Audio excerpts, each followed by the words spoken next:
Millionaire accuses young supermarket cashier of theft, and 2 hours later is shocked when he sees the store's security cameras.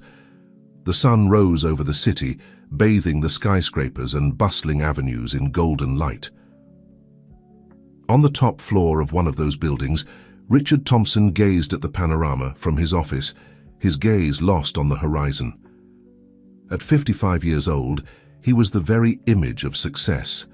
Impeccable suit, perfectly groomed salt and pepper hair, and a posture that exuded authority. However, his brown eyes, once sparkling, now looked dull, as if they carried the weight of 1,000 secrets. With a sigh, Richard stepped away from the window and picked up his briefcase. It was time for his monthly visit to one of his supermarkets, a tradition he had maintained since founding his business empire 3 decades ago. As the elevator descended, his mind wandered, as always, to the memory of Emily, his 8-year-old daughter who disappeared without a trace 7 years ago. The supermarket was bustling with activity when Richard entered. Employees and customers alike noticed his presence, some nodding respectfully, others nervously stepping out of his way. Richard walked the aisles with a critical eye, occasionally stopping to inspect a product or ask a curt question to an employee. It was then that he saw her, a young girl of about 15, chestnut hair pulled back in a ponytail, bright green eyes and a kind smile as she helped an elderly woman reach a product from a high shelf. For a moment, Richard's heart skipped a beat. That smile, it was identical to Emily's. Shaking his head to banish those thoughts, Richard continued his tour. However, upon reaching the fruit and vegetable section, he noticed something strange. His gold watch, a Rolex valued at over $50,000, was no longer on his wrist. The initial panic quickly gave way to anger. Richard looked around, searching for the culprit, when his eyes fell again on the young girl with the kind smile. Now she was at the cash register, ringing up a customer. Without thinking twice, Richard approached with long strides. "You!" he shouted, pointing at the girl. "Where's my watch?" The girl, whose name tag read Sarah, looked at him in confusion. "Excuse me, sir, I don't know what you're talking about." "Don't play dumb with me," Richard growled, his voice rising with each word. "You were near me a few minutes ago. Give me back my Rolex right now, or I'll call the police." Sarah's face paled, her green eyes widening with fear and surprise. "Sir, I swear I haven't taken anything. You can search me if you want."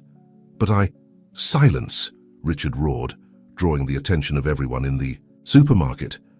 "Manager, call security. Right now I want them to check the cameras and search this thief." The manager, a nervous, middle-aged man, nodded frantically and ran towards the security office.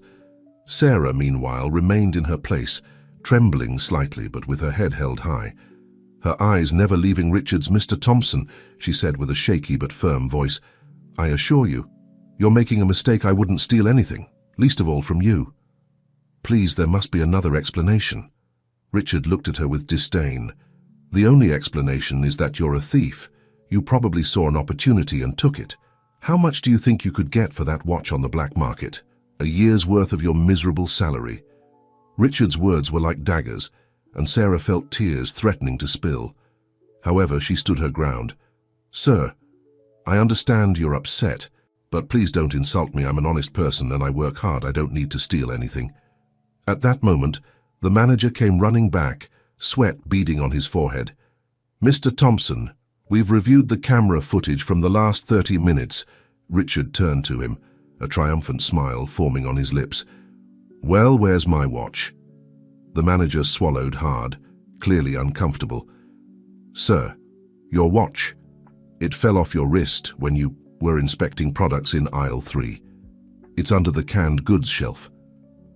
A deathly silence fell over the supermarket. Richard felt the color drain from his face, shame and guilt quickly replacing anger. Sarah, for her part, let out a sigh of relief, but her eyes now shone with a mixture of pain and resentment. I, Richard stammered, but the words seemed to catch in his throat. "Can I return to my work now, sir?" Sarah asked, her voice cold as ice.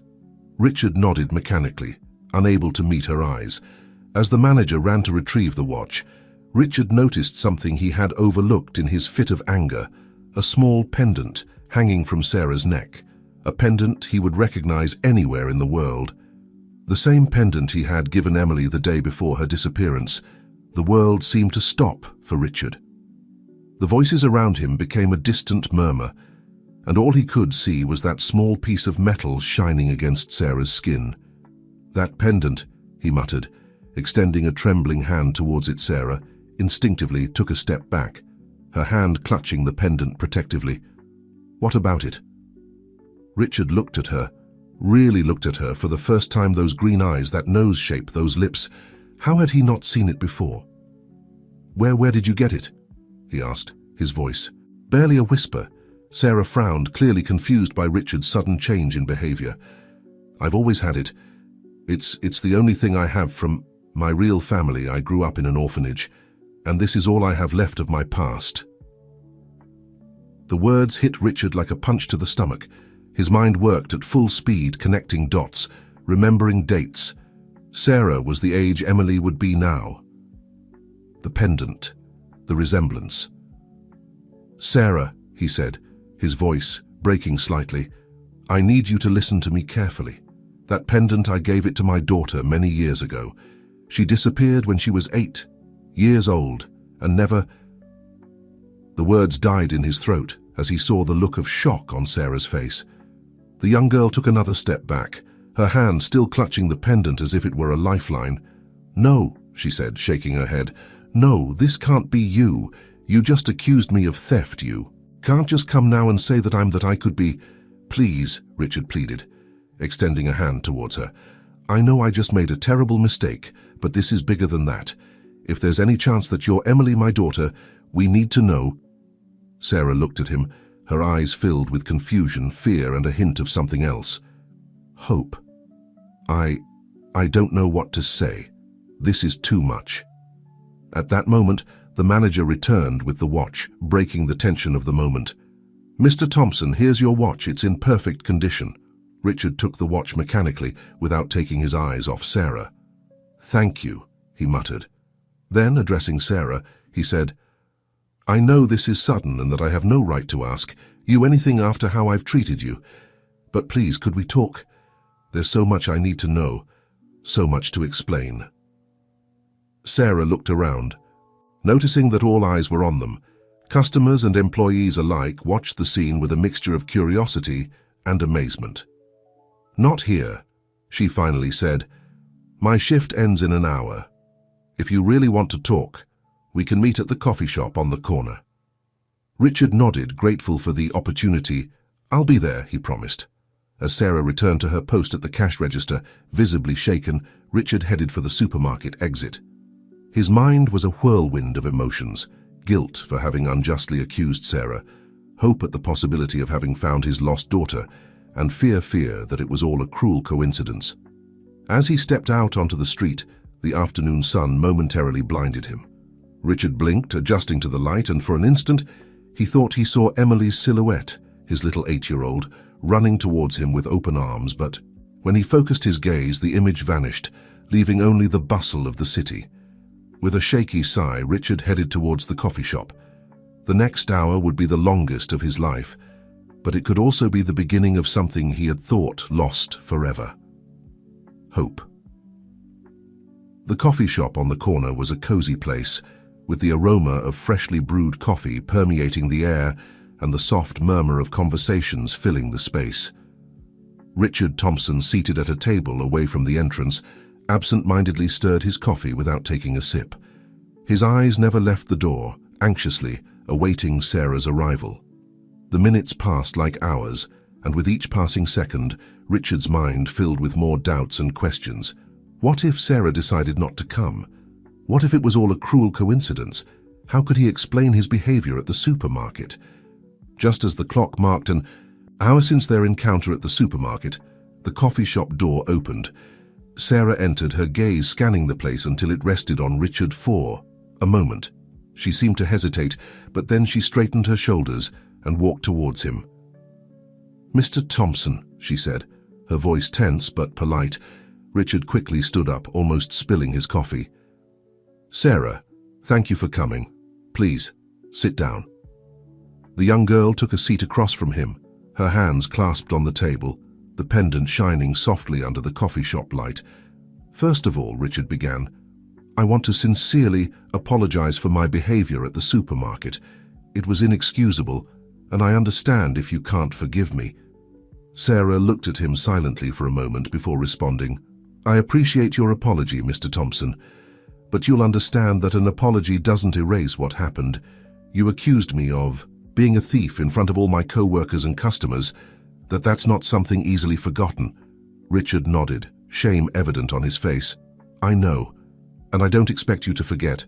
I only hope that you can give me the chance to explain and maybe to understand what's going on here." Sarah took a deep breath.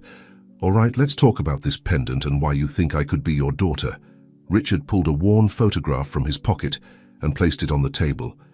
In it, you could see a small girl of about 8 years old with bright green eyes and a radiant smile. Around her neck hung the same pendant that Sarah now wore. "This is Emily, my daughter," said Richard, his voice cracking with emotion.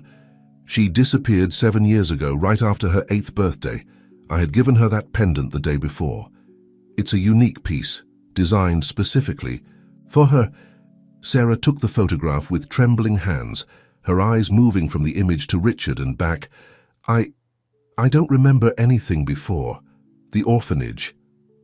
They told me I was found wandering alone on the street when I was about 8 years old. I had no identification, just this pendant." Richard felt his heart racing. "Sarah, would you mind if we did a DNA test? I know it's a lot to ask, but it's the only way to be sure." Sarah remained silent for a moment, her fingers absently caressing the pendant. Finally, she looked up at Richard. "Okay," she said quietly. "Let's do the test. But I want you to understand something, Mr. Thompson. Even if it turns out that I am Emily, that doesn't change the last 7 years of my life. It doesn't change who I am now." Richard nodded, a mixture of relief and anxiety on his face. "I understand, Sarah, and I promise you that whatever the result, I'll respect your decisions." The following days were an emotional roller coaster for both of them. Richard quickly arranged for a private DNA test, eager to get answers as soon as possible. While they waited for the results, Sarah continued with her normal life, working at the supermarket and dealing with the curious looks from her co-workers who had witnessed the incident. A week later, Richard received a call from the laboratory. With trembling hands, he opened the envelope containing the results. His eyes scanned the document, stopping at the final line. Probability of paternity, 99.99999%. With his heart racing, Richard called Sarah and asked her to meet him again at the coffee shop. When she arrived, he handed her the envelope without saying a word. Sarah read the document, her eyes widening with each line. When she finished, she looked up at Richard, tears forming in her eyes. "It's true," she whispered. I am Emily." Richard felt an enormous weight lift from his shoulders, only to be replaced by another. He had found his daughter, yes, but what did this mean for both of them now? "Sarah Emily," he began, unsure how to address her, "I know this is overwhelming. I want you to know that I don't expect things to change overnight, but I would like the opportunity to get to know you, to be part of your life, if you'll allow me." Sarah nodded slowly, still processing the information. "I need time," she finally said. This changes everything. I thought I knew about myself. I need to think. I need to understand what this means for me." Richard nodded, respecting her decision. "Of course, take all the time you need. I'll be here when you're ready to talk." As Sarah stood up to leave, Richard couldn't help but notice how much she resembled his late wife. The same poise, the same determination in her eyes. He wondered how much of Emily remained in Sarah and how much had changed in the last 7 years. The following days were a whirlwind of emotions for both of them. Richard struggled with the guilt of not having found his daughter sooner, wondering what had happened in those 7 years that kept them apart. Sarah, for her part, faced an identity crisis. Was she Sarah or Emily? How did this new information fit into the life she had built for herself? Meanwhile, in a maximum security prison on the outskirts of the city, Michael Adams, Richard's former business partner, received an unexpected visit. A guard approached his cell with an envelope in hand. "Adams, you've got mail," said the guard, sliding the envelope through the door slot. Michael took the envelope with curiosity. He didn't usually receive correspondence. Upon opening it, his eyes widened as he saw its contents: a recent photograph of Sarah working at the supermarket, and a note that simply said, "He found her." A sinister smile spread across Michael's face. "So you finally found her, old friend," he muttered to himself. "But the question is, are you prepared for the consequences?" The days turned into weeks, and the weeks into a month. Sarah, still grappling with the revelation of her true identity, had kept her distance from Richard, communicating only through occasional text messages. Richard, respecting her space, was content knowing that his daughter was alive and safe, although the emotional distance between them pained him. Deeply one afternoon, as Sarah finished her shift at the supermarket, she received a message from Richard. "Sarah, I know you need time and space, and I respect that. But there are things about your disappearance that I think you should know. Could we meet tomorrow? I promise not to push you beyond what you're comfortable with." Sarah stared at the message for several minutes, debating internally. Finally, she responded with a simple, "Okay." Same coffee shop, 3 p.m. The next day, Richard arrived at the coffee shop half an hour early, nervous and anxious about what he was about to reveal. When Sarah entered, she immediately noticed the tension on Richard's face. "Thank you for coming," Richard said as Sarah sat across from him. "What's this all about?" Sarah asked, getting straight to the point. Richard took a deep breath. "It's about the night you disappeared and about Michael Adams." The name made Sarah visibly tense. "Michael Adams? Your ex-partner? What does he have to do with this?" "Everything," Richard replied. Regretfully, "Michael, he was the one who orchestrated your kidnapping." The revelation fell like a bomb on Sarah. "What? Why? How do you know?" Richard pulled a folder from his briefcase and placed it on the table. "A few years ago, I hired a private investigator to continue investigating your disappearance. He found evidence linking Michael to the incident. He confessed everything when I confronted him, just before he was arrested for fraud." Sarah opened the folder with trembling hands, her eyes scanning the documents and photographs detailing the investigation. "But why? Why did he kidnap me?" Richard closed his eyes, the pain evident on his face. "It was for money and power. Michael wanted to take control of the company. He knew that if he kidnapped you, I would be too devastated to focus on the business. He planned to use that to his advantage to take control." Sarah felt short of breath. Her entire life, or at least what she remembered of it, had been shaped by the greed of a man she didn't even know. And the orphanage. How did I end up there? According to Michael's confession, he kept you hidden for a while, but things got complicated. Fearing discovery, he left you in a distant city, knowing you would probably end up in an orphanage. Tears began to run down Sarah's cheeks. Years of unanswered questions, of feeling abandoned and rootless, all took on a new and painful meaning. "Why didn't you tell me this before?" she asked, her voice broken with emotion. Richard reached his hand across the table, but stopped short of touching Sarah's. "I wanted to protect you. I wanted to be sure you were Emily before revealing something so painful. And honestly, I was afraid that you would blame me for not protecting you, for not finding you. Sooner." Sarah stood up abruptly, needing space to process all this information. I need air," she said, quickly heading towards the exit. Richard followed her, concerned. "Sarah, please, I know it's a lot to take in, but—" "No!" Sarah shouted, turning to face him on the sidewalk outside the coffee shop. "You have no idea what this is like for me.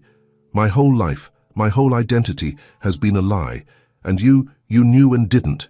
Tell me—" "I'm sorry," Richard said, his voice laden with remorse. "I know I should have told you sooner, but I was afraid of losing you again." Sarah looked at him, her eyes full of confusion and pain. "You already lost me 7 years ago, Richard, and now I don't know who I am. I don't know if I'm Sarah or Emily. I don't know if I can be your daughter. With those words, Sarah turned and quickly walked away, leaving Richard alone on the sidewalk, devastated and not knowing what to do. Meanwhile, in prison, Michael Adams received another unexpected visit. This time, it was his lawyer. "Mr. Adams," said the lawyer, "I have news. We've found a technicality in your case. There's a possibility we could get a significant reduction in your sentence, maybe even early release." Michael smiled, his eyes gleaming with malice. "Excellent," he said. "It seems things are about to get very interesting for the Thompsons." The days following the revelation were a whirlwind of emotions for Sarah. She immersed herself in her work at the supermarket, trying to maintain an appearance of normalcy, while her mind buzzed with unanswered questions and conflicting emotions. At night, she spent hours looking at old photographs of Emily that Richard had provided, searching in that smiling girl for some glimpse of the person she had become. Richard, for his part, respected the space Sarah needed, but worry consumed him. Each day that passed without news from her was torture. He debated between the desire to protect her and the need to give her the freedom to process everything on her own. A week after their last conversation, Sarah finally sent a message to Richard. "I need to talk to you. Can you come to my apartment tonight?" Richard's heart skipped a beat as he read the message. He immediately responded, confirming he would be there. That night, Richard found himself in front of the door of Sarah's modest apartment, his hand trembling slightly as he rang the doorbell. When Sarah opened the door, Richard immediately noticed the dark circles under her eyes, evidence of sleepless nights. "Come in," Sarah said, her voice tired but firm. Once inside, Richard observed the small but cozy space. Photos of Sarah with friends from the orphanage and co-workers decorated the walls, a tangible reminder of the life she had built without him. "I've been thinking a lot," Sarah began, sitting on the couch and indicating that Richard should do the same, "about who I am, about my past, about everything." Richard nodded, patiently waiting for her to continue. "I can't deny that I'm Emily," Sarah said, her eyes fixed on her clasped hands. "The evidence is clear, but I also can't simply stop being Sarah. This is the person I've become, the life I've built." "I understand," Richard said softly. "I don't expect you to stop being who you are now." Sarah looked up, her eyes meeting Richard's. "I want to get to know you, Richard. I want to know about the family I come from, about the life I had before, but I need you to understand that this will be on my terms. I can't just go back to being your little..." Emily. Richard felt a mixture of relief and anticipation. "Of course, how do you prefer I call you?" "Sarah," she replied with a small smile. "At least for now." "Sarah," Richard repeated, nodding. "I'm willing to do this however you want. I just want the opportunity to be part of your life." "Good," Sarah said, straightening up. "Because I have some conditions. First, I want to know everything about Michael Adams and my kidnapping. No more secrets, no more attempts to protect me. I need the whole truth." Richard nodded solemnly. "I'll tell you everything, I promise." "Second," Sarah continued, "I want to keep my job at the supermarket and my apartment. At least for now, I'm not ready to immerse myself in a life of luxury that I don't know." "Understood," said Richard, although part of him yearned to be able to give her everything she hadn't had during these years. "And third," Sarah said, her voice trembling slightly, "I want to visit my mother's grave. I know she died shortly after my disappearance, and I need to connect with that part of my past too." Richard felt a lump form in his throat. "Of course," he managed to say. "I'll take you when you're ready." Sarah nodded. A weight seemed to have lifted from her shoulders. "Thank you, Richard. I know this isn't easy for you either." "Whatever it takes," Richard said sincerely. "I'm here for you, Sarah, always." A comfortable silence settled between them, broken only by the distant sound of city traffic. Finally, Sarah spoke again. "There's something else I need to know," she said, her voice barely a whisper. "What was she like?" "My mother." Richard felt his heart constrict at the question. He closed his eyes for a moment, remembering his late wife's face. "Catherine was extraordinary." He began, his voice laden with emotion. "She had your eyes, you know. Green and bright, always full of curiosity. She was intelligent, compassionate, and had a laugh that could light up an entire room." Sarah listened attentively, drinking in every word as if it were water in the desert. She was an architect, Richard continued. She had a gift for seeing beauty in the simplest things and transforming them into something extraordinary. It was she who designed our family home, you know. Every corner has a bit of her essence. What happened to her? Sarah asked softly. Richard took a deep breath. After your disappearance, Catherine, she consumed herself. She spent days and nights looking for you, following every lead no matter how small. She didn't sleep, barely ate. Her health deteriorated rapidly. The doctors said it was a heart attack, but I know she died of grief. She loved you so much, Sarah. We both did. Tears were now flowing freely down Sarah's cheeks. I'm so sorry, she said between sobs. If only I could remember. Richard instinctively moved closer, hesitating for a moment before wrapping Sarah in his arms. To his surprise, she didn't pull away but sank into his embrace, letting out years of repressed pain. It's not your fault, Richard murmured, gently stroking her hair. None of this is your fault. They remained like that for several minutes, until Sarah's sobs subsided. When they finally separated, there was a new understanding between them, a bridge beginning to form over the abyss of lost years. Thank you for telling me about her, Sarah said, wiping away her tears. I'd like to know more when I'm ready. Richard nodded, a small smile on his lips. I have photo albums, home videos. Whenever you want to see them, they'll be waiting for you. Sarah returned the smile, weak but genuine. I'd like that. Meanwhile, in prison, Michael Adams was preparing for a crucial hearing. His lawyer had managed to find a legal technicality that could result in a significant reduction of his sentence. Remember, Mr. Adams, said the lawyer as they reviewed the strategy, maintain your composure at all times. Show remorse, regret. The judge needs to believe that. You have changed. Michael nodded, his face a perfect mask of contrition. Of course I'm a changed man, after all. But behind that facade, his mind was working at full speed. If he managed to get out, if he gained his freedom, he had plans. Plans that would involve Richard and the newly discovered Sarah. Soon, old friend, he muttered to himself as he was escorted to the courtroom. Soon we'll settle accounts. The following days marked the beginning of a fragile but hopeful relationship between Richard and Sarah. They started with small steps, occasional lunches, short visits to Sarah's apartment, and long phone conversations at night. Little by little, Sarah began to open up, asking questions about her childhood, about the life she had before the kidnapping one afternoon. As they shared a coffee in the park near Sarah's apartment, she asked a question that took Richard by surprise. What was I like? I mean, what was Emily like? Richard smiled nostalgically. You are a force of nature. Even at 8 years old, you had a determination that surprised everyone. I remember once. When you were 6, you decided you wanted to learn to play the piano. You would spend hours sitting in front of your mother's old piano, practicing until your little fingers hurt. Sarah listened intently, trying to imagine that determined child. Did I play well? Richard chuckled softly. Honestly, at first it sounded like a cat was walking on the keys, but you improved quickly. For your 7th birthday, you surprised us all by playing Happy Birthday perfectly. A small smile formed on Sarah's lips.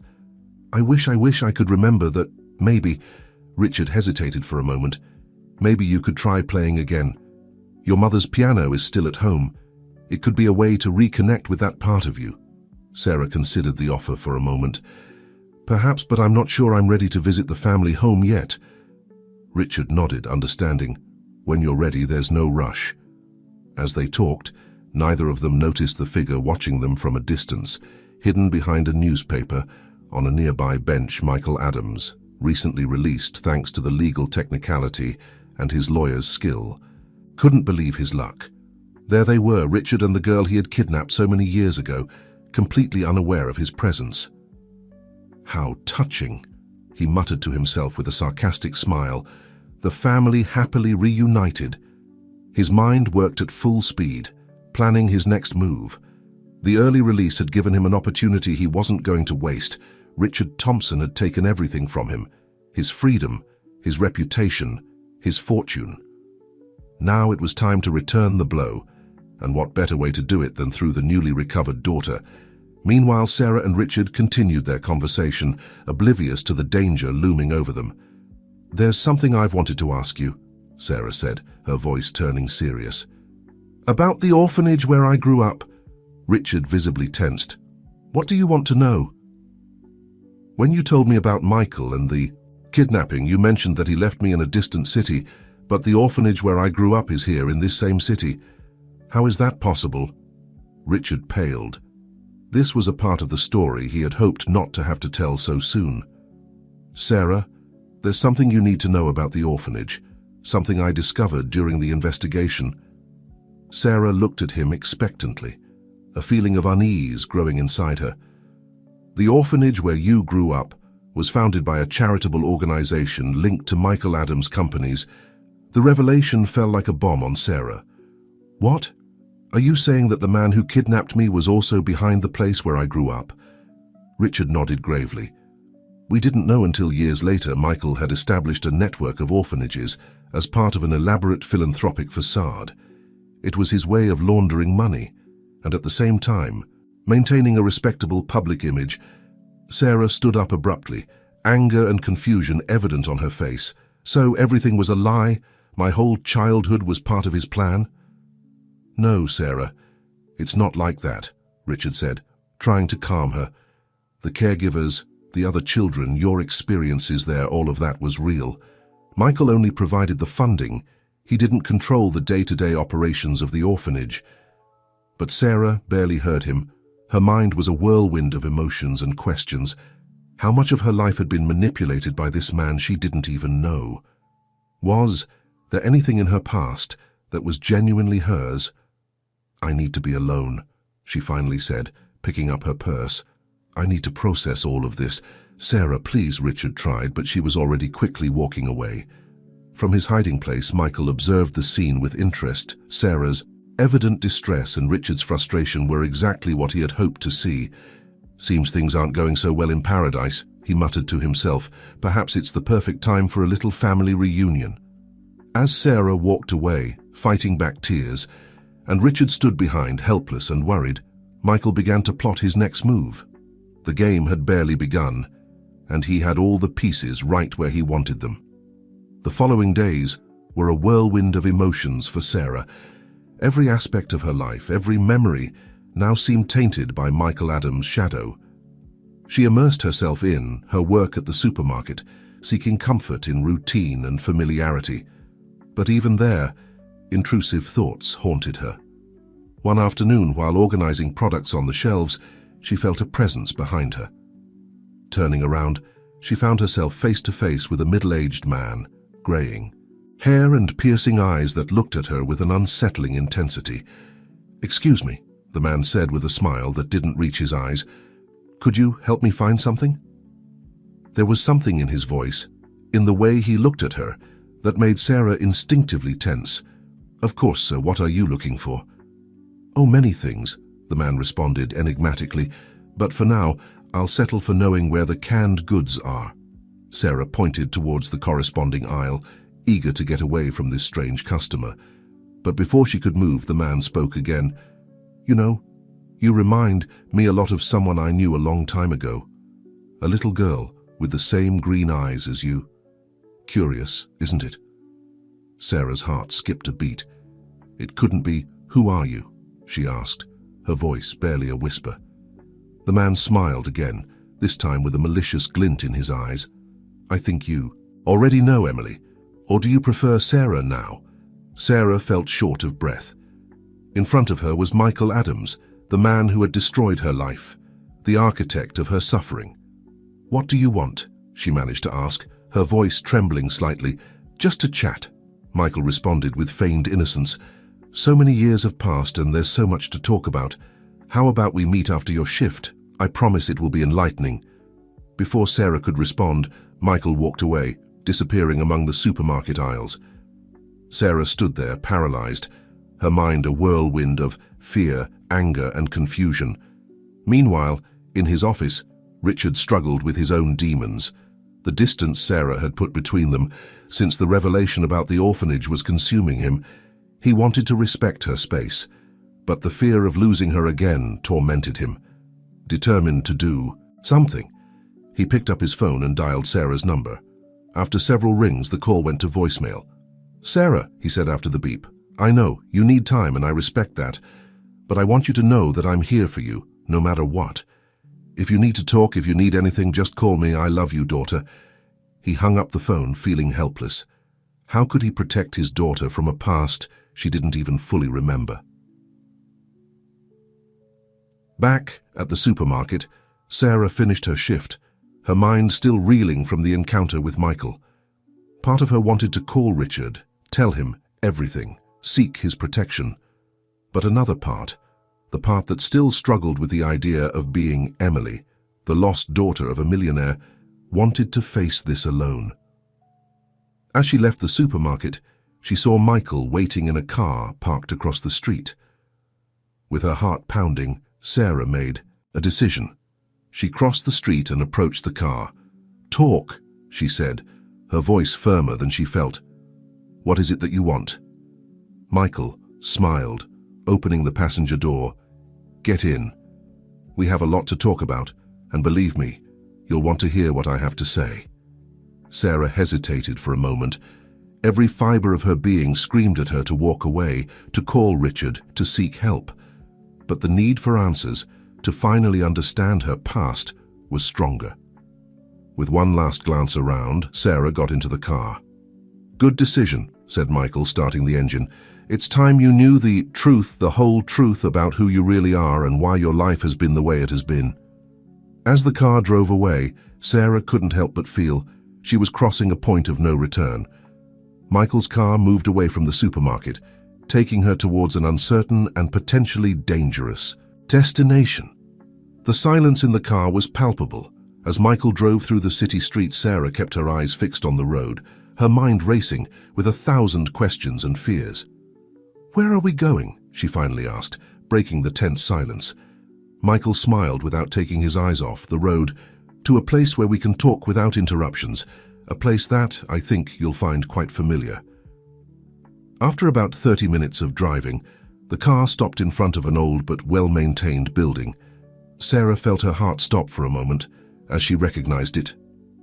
It was the orphanage where she had grown up. "Why have you brought me here?" she asked, her voice barely a whisper. "Because this is where everything began and where everything must be revealed," Michael replied, getting out of the car and gesturing for Sarah to follow him. With hesitant steps, Sarah followed Michael into the building. The familiar smell, the arrangement of the furniture, everything brought with it a wave of memories, some good, others not. So much Michael led her to an office on the second floor.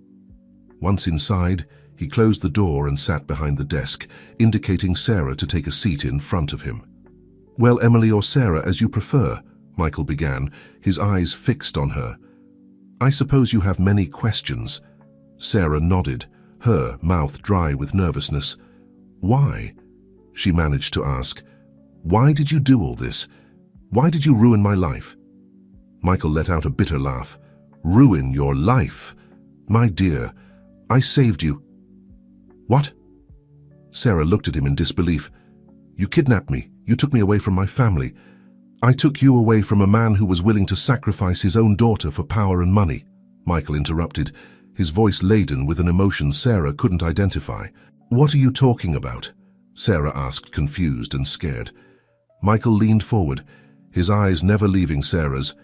"Your father, Richard Thompson, is not the saint he pretends to be. The night of your disappearance, he was negotiating a multi-million-dollar deal with foreign investors who had connections to human trafficking." Sarah felt short of breath. "No, that can't be true. He's been looking for me for years." "Oh, of course he has," Michael responded sarcastically, "to save his public image.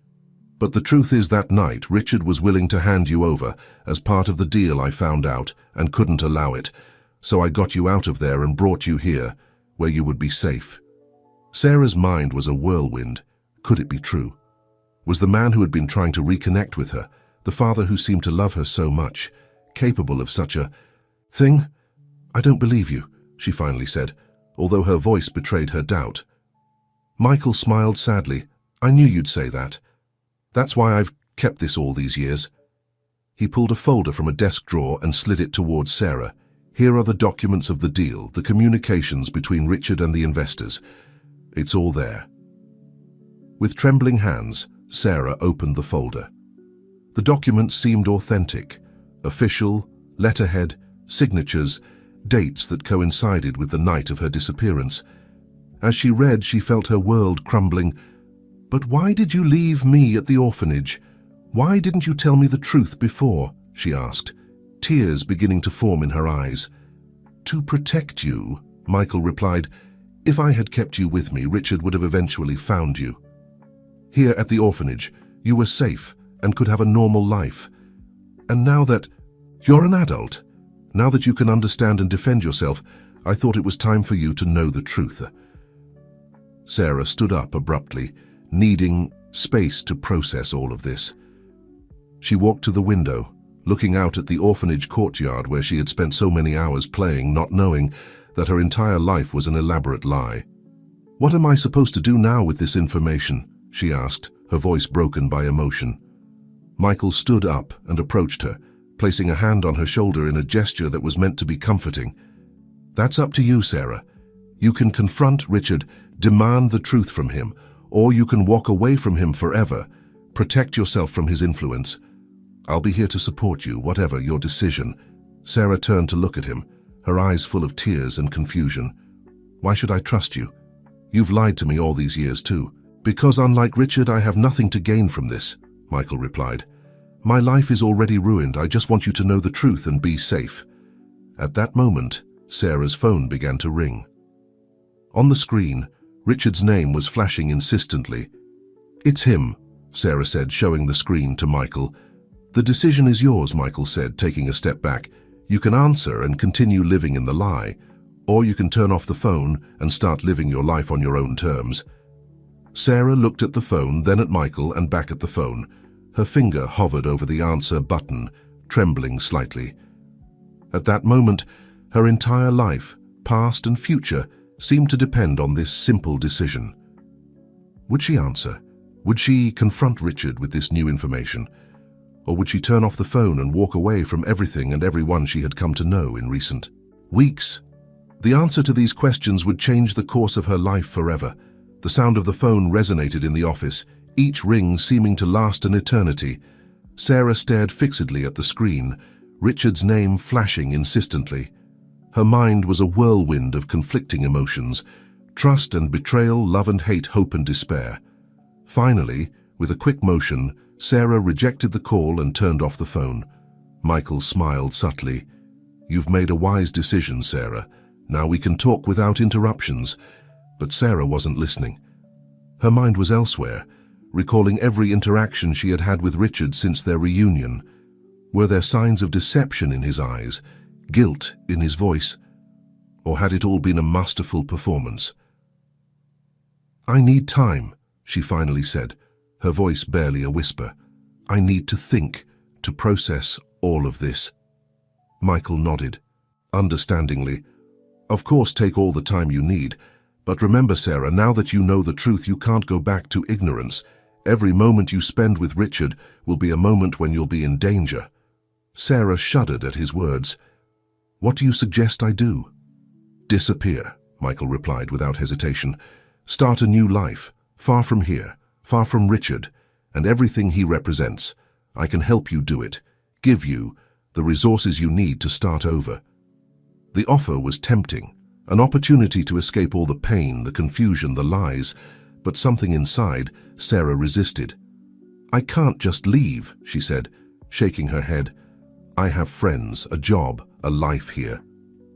"A life built on lies," Michael reminded her. "Can you really continue living like this, knowing what you know now?" Sarah had no answer for that. She felt trapped, torn between the desire to flee and the need to face the truth, whatever it might be. "I need to get out of here," she finally said, heading towards the door. Michael didn't try to stop her. "I'll be here when you're ready to talk again. Remember, Sarah, I only want what's best for you." Sarah left the orphanage feeling more lost than ever. The city streets, once familiar and comforting, now seemed strange and threatening. Every face that passed could be a spy for Richard. Every shadow could hide a danger. Not knowing where to go, Sarah wandered the city for hours. Her steps eventually led her to a small park where she used to play as a child during her rare days out from the orphanage. She sat on a bench watching children play, their laughter a painful reminder of the childhood that was stolen from her. Meanwhile, in his mansion, Richard was frantic. He had tried calling Sarah several times, each unanswered call, increasing his anxiety. What if something had happened to her? What if someone had recognized her? And no, he couldn't allow himself to think like that. Making a decision, Richard grabbed his keys and left the mansion. He would drive to Sarah's apartment and wait there until she appeared. He needed to see her, make sure she was okay. In the park, Sarah finally made a decision. She couldn't run away, not without confronting Richard first. She needed to hear his version of the story, to see his eyes when she asked him about that fateful night. With trembling hands, she turned on her phone immediately. An avalanche of notifications of missed calls and messages from Richard flooded the screen. The last message simply said, "I'm at your apartment. Please, Sarah, I need to know you're okay." Sarah took a deep breath. It was time to face the truth, whatever it might be. With determined steps, she headed towards her apartment, towards the confrontation that would change her life forever. As she walked, she didn't notice the figure following her at a distance, observing her every move. Michael Adams smiled to himself. The pieces were in place. Soon, very soon, he would have his revenge. Sarah's heart was pounding as she climbed the stairs to her apartment. Each step brought her closer to a truth she feared but needed to know. When she reached her door, she paused for a moment, gathering the courage necessary for what was to come next. As she opened the door, she saw Richard sitting on the couch, his face a mask of worry and relief upon seeing her. "Sarah!" he exclaimed, quickly standing up. "Thank God you're okay, I was so worried." But he stopped when he saw the expression on Sarah's face. It wasn't the look of a daughter relieved to see her father, it was the look of someone who had seen behind the veil and didn't like what she had found. "We need to talk," Sarah said, her voice cold and distant. Richard nodded slowly, feeling that something had irrevocably changed. "Of course. What's going on?" Sarah closed the door behind her and remained standing, maintaining the distance between them. "I want you to tell me about the night I disappeared." "Everything." Richard visibly paled. "Sarah, I've already told you everything I know. It was a normal night. You were in your room, and when we went to check on you in the morning, you had disappeared." "You're lying," Sarah said, her voice trembling slightly. "That night, you were negotiating a deal that involved me." Richard's eyes widened. "What? Sarah, I don't know what you're talking about. Who told you that?" "Michael Adams," Sarah replied, carefully observing Richard's reaction. Richard's face went from shock to anger in a matter of seconds. "Michael, you've talked to him. Sarah, that man is dangerous. You can't believe a word he says." "He showed me documents, Richard," Sarah continued, pulling out copies of the papers Michael had given her. "Documents that prove you were willing to hand me over as part of a deal with human traffickers." Richard took the documents with trembling hands, his eyes quickly scanning the pages. This is a forgery, Sarah. You have to believe me. I would never do something like that. You're my daughter. I love you more than anything in this world." Sarah wanted to believe him. Part of her screamed to trust the man who had been searching for her for years, who had cried with joy upon finding her. But another part, the part that had grown up distrusting the world, told her to be careful. "Then explain to me," she said, crossing her arms. "Explain to me why these documents exist, why Michael has them, and why I should believe you and not them." Richard ran a hand through his hair, visibly distressed. "Sarah, that night I was indeed negotiating a deal, but it wasn't anything illegal and it certainly didn't involve you. It was a business agreement with a foreign company to expand our operations." "And Michael?" Sarah asked, still skeptical. "Michael was my partner back then," Richard explained. He was aware of the deal, but he didn't agree with the expansion. He wanted to keep the business more controlled. We had a big argument that night right before we discovered your disappearance. Sarah processed every word, looking for signs of deception. Why hadn't you told me this before? Because I'm ashamed, Richard admitted, his voice breaking slightly. That night, I was so focused on the business that I didn't pay you the attention I should have. I blame myself every day for that. If I had been more attentive, maybe you would have been safe. Tears began to form in Sarah's eyes. She wanted to believe him, but years of distrust don't vanish easily. How do you explain these documents then? Richard looked at the papers again. These are elaborate, but they're forgeries. Look at the date at the top. It's from 7 years ago. But look at the company logo. This design was implemented only 5 years ago. It's a mistake that someone who wasn't inside the company could easily make. Sarah took the documents, examining them carefully. Indeed, the detail Richard pointed out was evident once he mentioned it. Michael was always skilled with details, Richard continued, but even he can make mistakes, Sarah. I know it's hard to believe after everything you've been through, but I swear on your mother's memory that I would never ever have put you in danger. The mention of her mother made Sarah look up. She saw tears in Richard's eyes, a vulnerability she hadn't seen before. Your mother, Richard said, his voice barely a whisper. She would never have forgiven me if I had done anything to hurt you. And I would never have forgiven myself.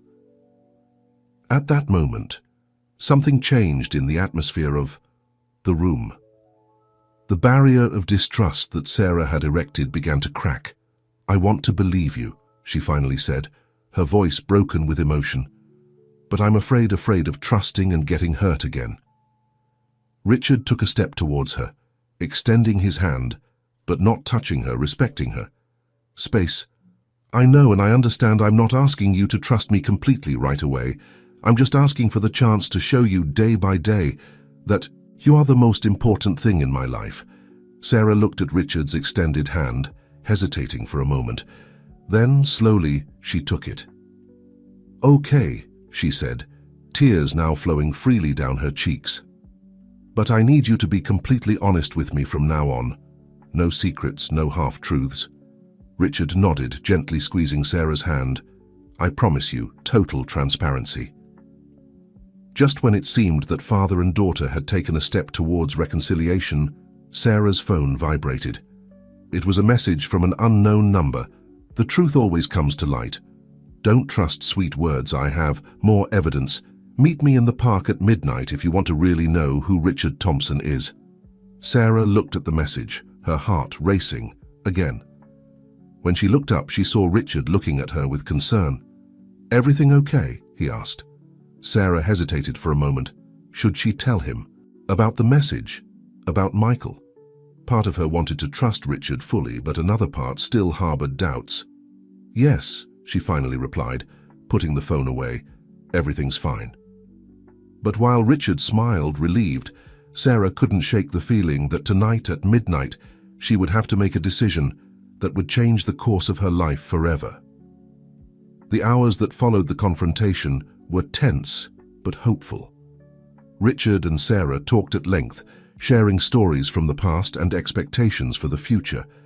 As the night progressed, Sarah felt her trust in her father, slowly growing. But the shadow of Michael's message still weighed on her mind. When the clock struck 11:30 p.m., Sarah felt her heart begin to race. She had to make a decision: stay with Richard and trust him fully, or go to meet Michael and find out if there were more secrets to be revealed. It's late, Richard said, looking at his watch. Maybe I should go and let you rest. Sarah nodded, grateful for the opportunity to be alone with her. Thoughts, yes, it's been a long day. Thank you for everything. Richard stood up, hesitating a moment before hugging Sarah. She tensed initially, but then relaxed into the embrace, allowing herself for a brief instant to feel like the child she once was, safe in her father's arms. I love you, Sarah, Richard said softly. Never forget that. When Richard left, Sarah stood staring at the closed door, her mind a whirlwind of emotions and doubts. She looked at the clock. 11:45 p.m. If she was going to go to the park, she had to leave now. With her heart pounding heavily, Sarah took her jacket and left the apartment.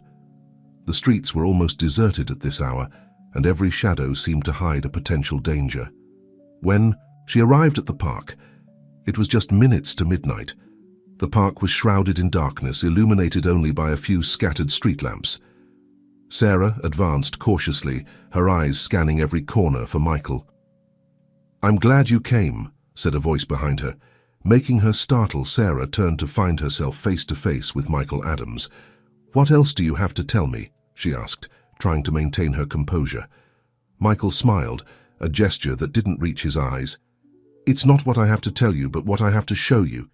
He pulled an envelope from his jacket and handed it to Sarah. With trembling hands, Sarah opened the envelope. Inside were photographs: Richard meeting with suspicious-looking men, documents with official signatures and seals, and most disturbingly, a photo of her as a child, asleep in what appeared to be the back seat of a car. "What is this?"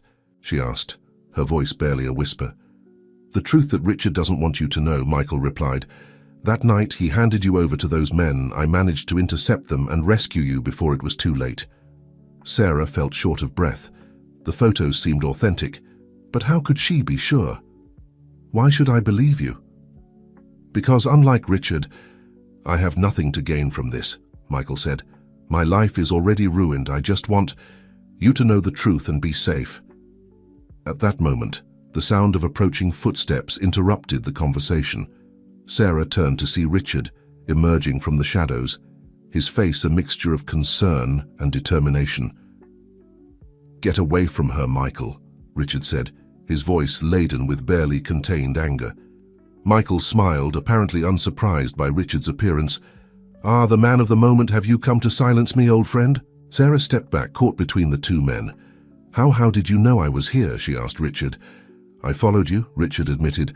"I'm sorry, but after everything that's happened, I was worried, and it seems I was right to be."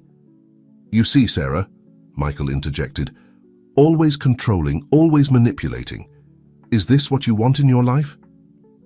Richard took a step forward. "Don't listen to him, Sarah.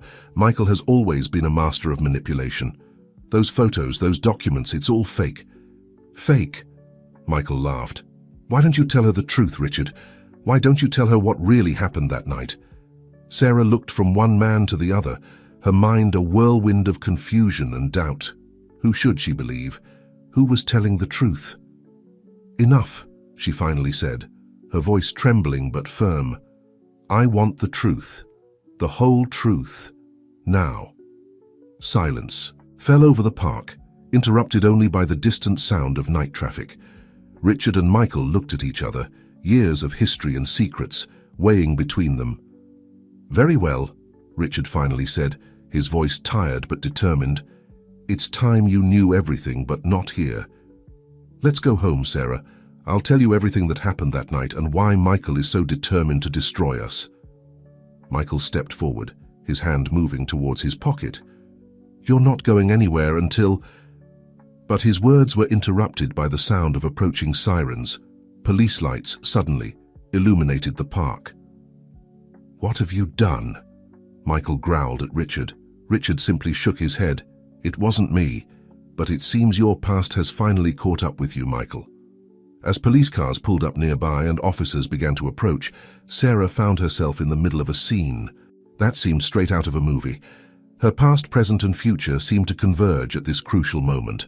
The police car lights illuminated the park, creating a surreal scene. Sarah, stunned, watched as the officers approached cautiously, their hands near their weapons. "Michael Adams," one of the officers shouted, "you're under arrest for violation of parole and new fraud charges." Michael, cornered, looked frantically around, searching for an exit. His eyes landed on Sarah, and for a moment he seemed to consider using her as a shield. Richard, anticipating his intentions, quickly stepped between them. "It's over, Michael," Richard said, his voice firm but tired. "It's time you paid for everything you've done." With a grunt of frustration, Michael raised his hands in surrender.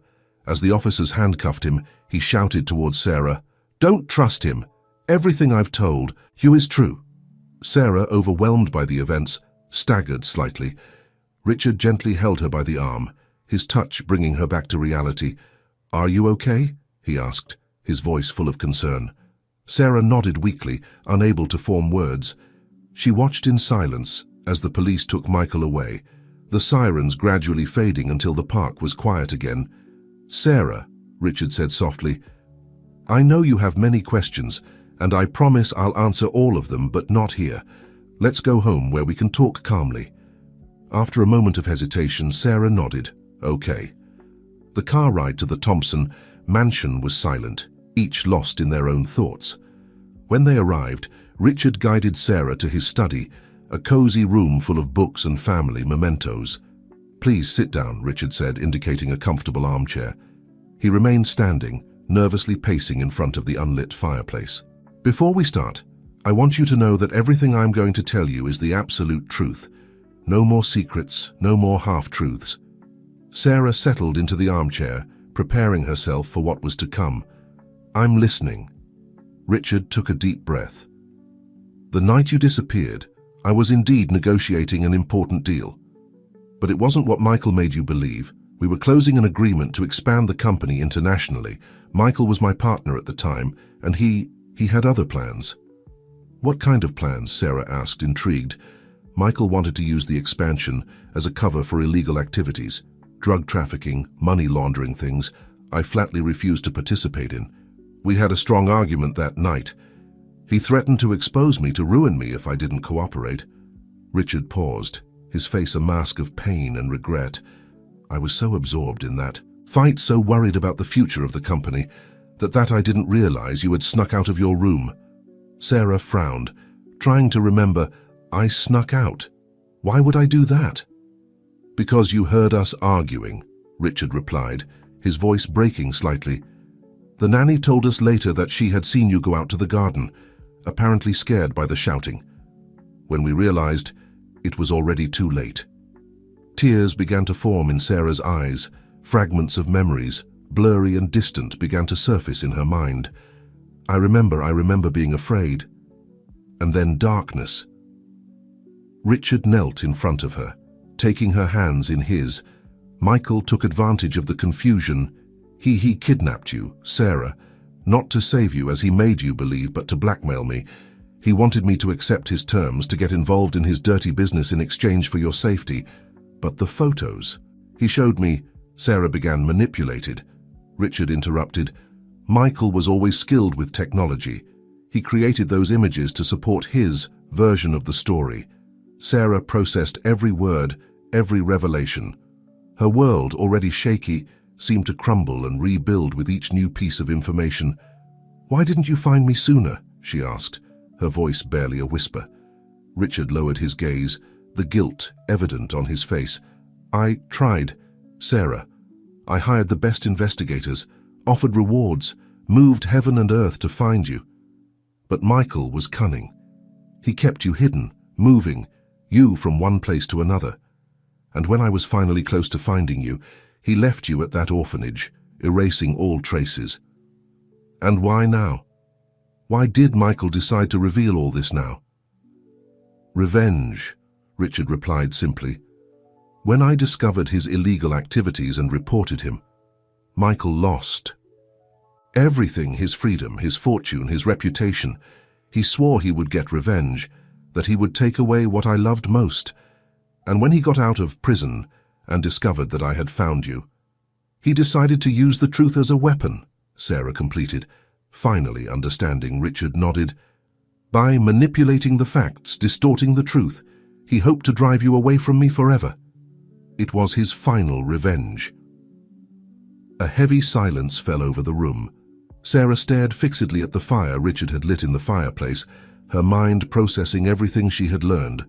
"Sarah," Richard said softly, "I know it's a lot to take in, and I'll understand if you need time, if you can't forgive me for not protecting you that night, but I want you to know that I've loved you every day since you disappeared, and that I never, ever stopped looking for you." Sarah looked up, her eyes meeting Richard's. She saw in them love, regret, and a silent plea for forgiveness and understanding. Sarah began, her voice trembling with contained emotion.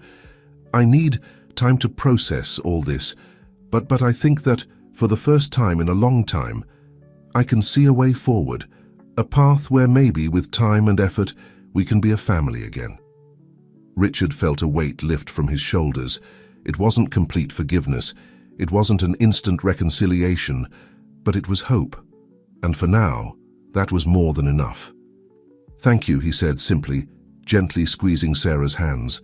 As the fire crackled softly in the fireplace, father and daughter remained in silence, each contemplating the future that lay ahead of them. An uncertain future, yes, but one that, for the first time in years, seemed to shine with the promise of healing and love. The days that followed the night of revelations were a whirlwind of emotions for Sarah and Richard. Both navigated uncharted territory, trying to rebuild a relationship that had been brutally interrupted years ago. Sarah decided to take some time off from her job at the supermarket to process everything she had learned. Richard, respecting her space but eager to reconnect, offered her to stay at the family mansion. You don't have to if you're not comfortable, he assured her, but your old room is still there, exactly as you left it, and there's plenty of space if you prefer a different room. After consideration, Sarah accepted. Entering the Thompson mansion was like stepping through a time portal. Family photos adorned the walls, capturing happy moments from a past that seemed to belong to another life. Her old room was a sanctuary of memories, stuffed animals, children's books, and a collection of dolls that instantly awakened echoes of memory. In her mind, "May I?" she asked, pointing to a porcelain doll in a blue dress. Richard nodded, excited. "Of course it was your favorite you called her Lily." Sarah took the doll in her hands, gently stroking its blonde hair. Suddenly, a vivid memory hit her. It was her 6th birthday. Richard entered the room with a large package wrapped in shiny paper. "Happy birthday, princess," he said, his face lit up with a smile. Sarah opened the gift enthusiastically, revealing the beautiful porcelain doll. "It's perfect, Daddy, thank you." Tears began to run down Sarah's cheeks. "I remember," she whispered. "I remember this day." Richard, moved, approached, but stopped, unsure if he should hug her. Sarah, however, closed the distance between them and sank into his arms, sobbing softly. The days turned into weeks, and little by little, Sarah and Richard began to rebuild their relationship. They shared meals, looked at old photo albums, and Richard told her stories from her childhood, helping her fill in the gaps in her memory. One afternoon, as they walked through the garden, Sarah stopped in front of a beautiful rose bush. "Your mother planted them," Richard explained. "She said each rose represented a year of our love." Sarah gently caressed a petal. "I wish I could have known her better." "She would be so proud of you," Richard said, his voice laden with emotion. "Of the strong and brave woman you've become." Sarah smiled, grateful for his words. "Tell me more about her." And so, sitting on a garden bench, Richard shared stories of Catherine, her contagious laughter, her passion for architecture, her unconditional love for her family. Meanwhile, in prison, Michael Adams faced the consequences of his actions. His revenge plan had failed, and now he faced a long sentence for his new crimes. One day he received an unexpected visit. Sarah entered the visiting room, her face a mask of determination. "Have you come to gloat?" Michael asked bitterly.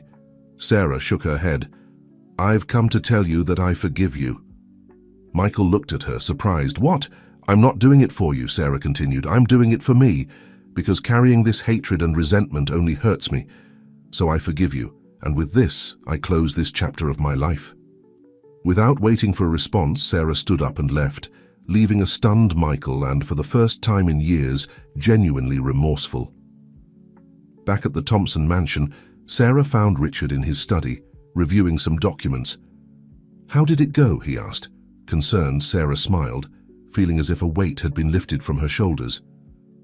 "Well, I think I can finally leave the past behind and focus on the future." Richard nodded, proud of his daughter's strength. "And how do you see that future?" Sarah thought for a moment.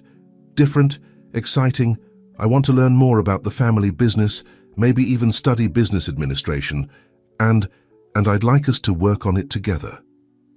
Richard's eyes lit up with joy and pride. "I would love that, Sarah, more than you can imagine." At that moment, the sound of a piano came from the living room. Sarah looked at Richard, surprised.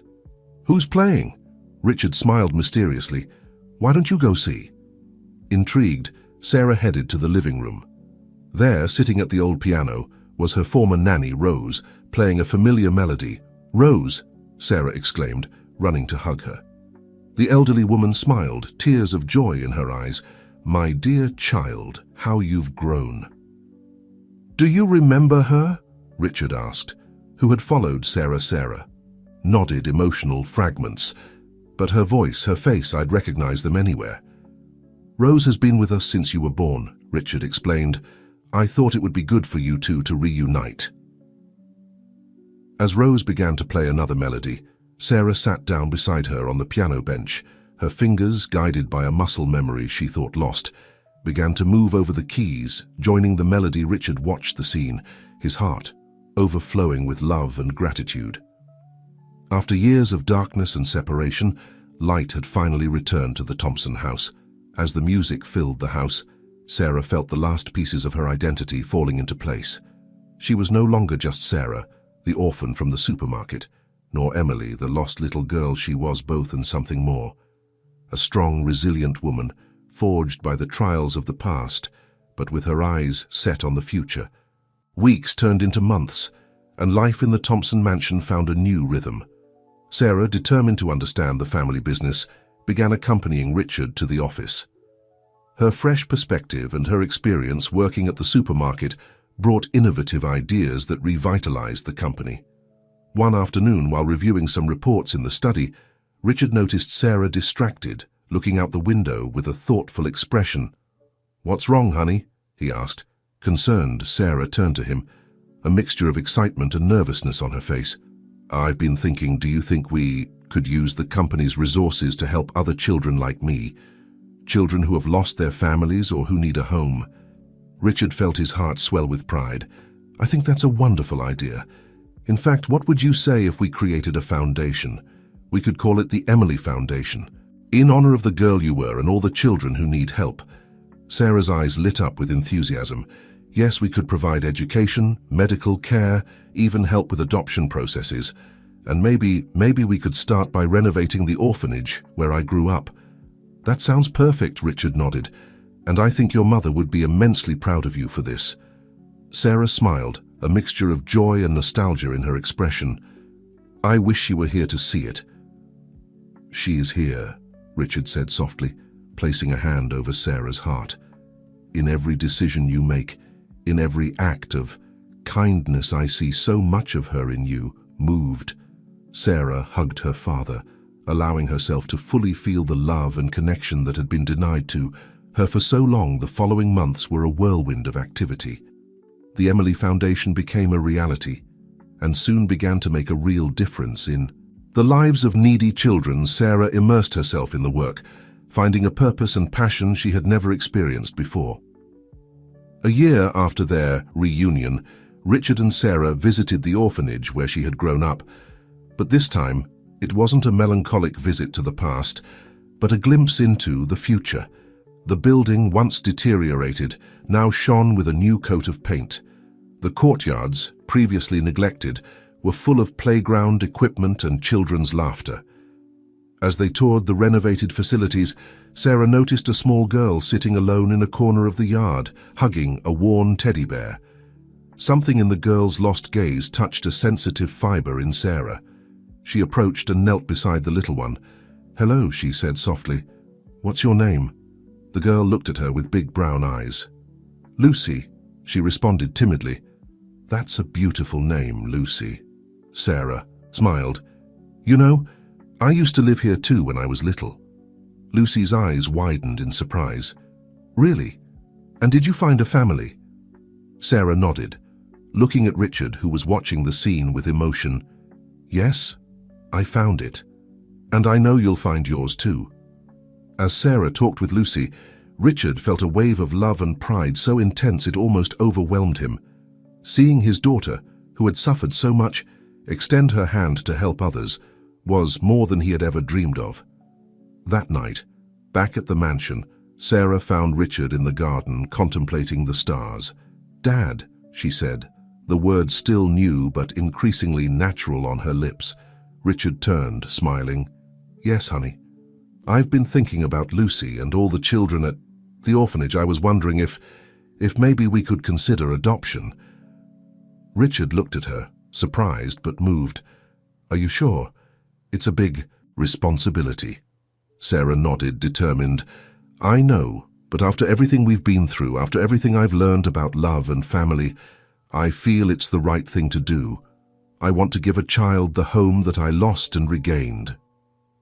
Richard hugged his daughter, tears of joy in his eyes. "I think you're the bravest and most compassionate person I know, and if this is what you want, count me in." As they embraced under the starry sky, Sarah felt a peace she had never experienced before. The path had been long and difficult, full of pain and loss, but here, in this moment, with her father by her side and the future full of possibilities, Sarah knew that she had finally found her place in the world. The Thompson story didn't end here. In fact, in many ways, it was just beginning. With each day, with each act of love and generosity, they wrote a new chapter, one filled with hope, forgiveness, and the transformative power of family love.